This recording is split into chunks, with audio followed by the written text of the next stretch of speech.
తల్లికి కంటికి రెప్పలా చూసుకోవాల్సిన కుమారులు అన్నం పెట్టకుండా గాలికి వదిలేసిన ఘటన ఖమ్మం జిల్లా తిరుమలైపాలెం మండలం కేంద్రంలో చోటు చేసుకుంది. వృద్ధాప్యంలో ఉన్న అత్తను తల్లిలా ఆదరించాల్సిన కోడలు చివరి రోజుల్లో గుక్కెడు బో పెట్టాల్సిన కొడుకులు కూడా రోడ్డును పడవేయడంపై వృద్ధురాలు ఆవేదన వ్యక్తం చేస్తుంది. ఖమ్మం జిల్లా తిరుమలైపాలెం మండలం కాకరవాయి గ్రామానికి చెందిన 80 ఏళ్ల ఎరసాని కౌసల్యమ్మకు ఎరసాని రంగారెడ్డి, ఎరసాని రవీందర్ రెడ్డి ఇద్దరు కుమారులు ఉన్నారు. ఇక పిల్లల్ని పెంచి పెళ్లిళ్లు చేసిన ఆమె కన్న కొడుకులు భారమైంది. అయితే ఇద్దరు కుమారులకు చెరో 10 ఎకరాల భూమిని పంచిపెట్టినా ఆమెకు తినడానికి తిండి పెట్టకపోగా ఉండటానికి ఇల్లు కూడా లేదని, ఇదే గ్రామంలో ఇల్లు కిరాయికి తీసుకుని ప్రభుత్వం ఇచ్చే పెన్షన్తో కాలం గడుపుతున్నానని ఆమె ఆవేదన వ్యక్తం చేశారు. కన్నీళ్లు పెట్టుకున్న ఆ వృద్ధురాలని చూసి అక్కడ ఉన్నవారు కన్నీటి పర్యంతమయ్యారు. నా కొడుకులు రావట్లేదు, నాకు ఇల్లు లేదు, ఇల్లు కూలిపోయింది, ఇల్లు కట్టించోడు లేడని పెట్టి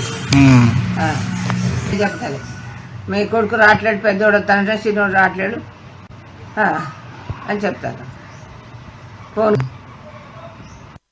చిన్నోడు మరి పోలీసులు కూడా ఏం చేయలేదు, కేసు పెట్టితే 3 మాట పోయిన పోలీస్ స్టేషన్ పోతే నేను రానంటాడట,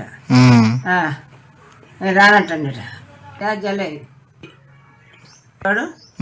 ఇల్లంతా కూలిపోయింది కదా, వాళ్ళు ఇక్కడ ఉంటలేరు. బాగు చేసుకుని కట్టిస్తాడట, మళ్ళా కిరాయి లేదే.